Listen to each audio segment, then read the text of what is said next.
Hey guys, welcome back to Mentorship CEO. In today's video, it's a topic that I was debating whether or not I should make, but here we go. And it's the fact that I'm falling in love. And I didn't even plan on it, and I honestly don't even want to.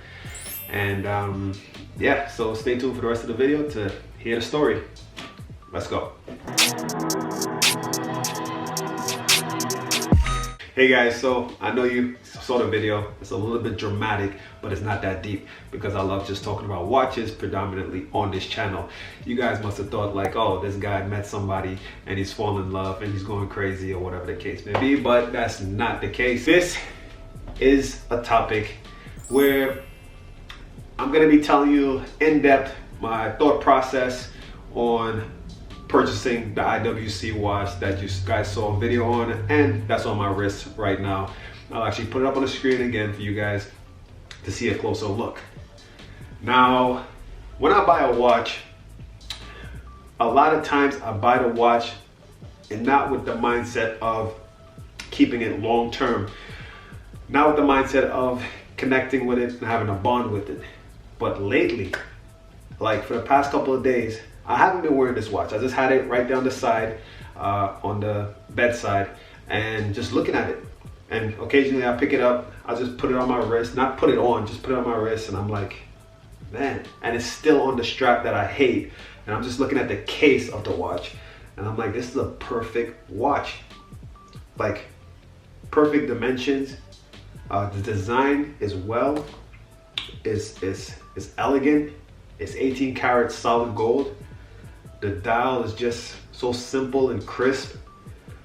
It is vintage, and you can't even tell that it's vintage. It's so timeless as far as the design and the look of it, and it's just in immaculate condition. It doesn't have like patina to the dial. It's just perfect. The International Watch Co. is just written perfectly. Schaffenhausen perfectly on the dial. And I'm just looking at the watch more and more, and I'm like, I can't sell this watch.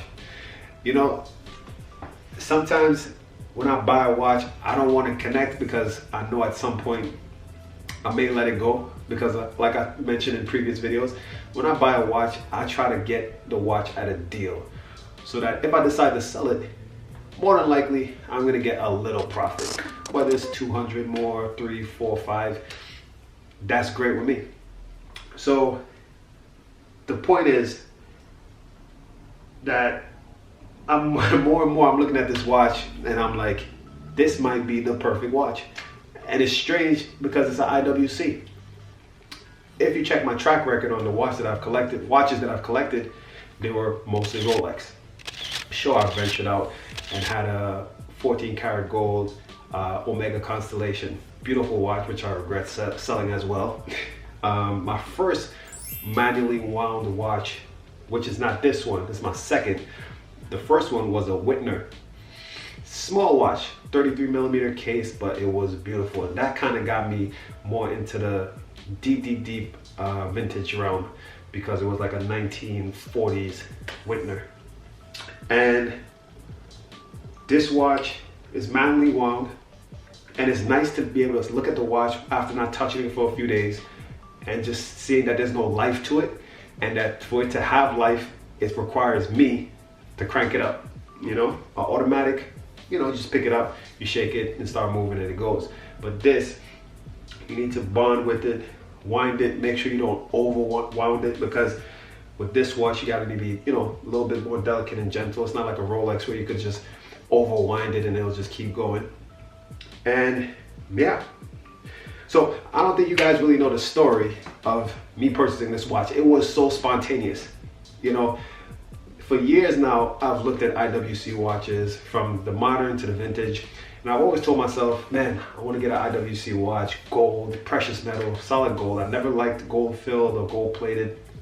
So I saw this watch on an auction. Usually when I see an auction, I look at the watch one day, I look at it the next day, I look at it, but this watch, I saw it the day that the auction was going. The auction was live.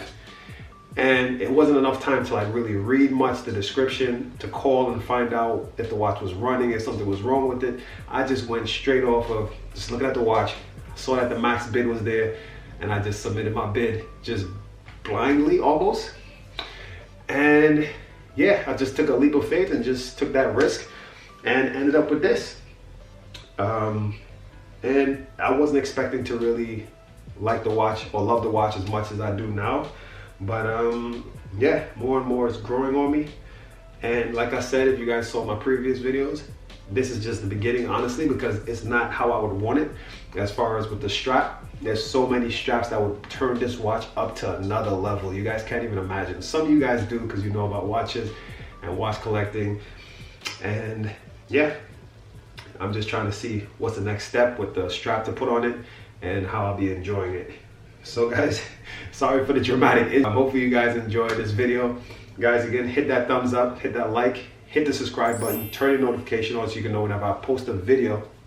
Also guys, follow me on Instagram, mentorship.ceo, and stay tuned for some more videos.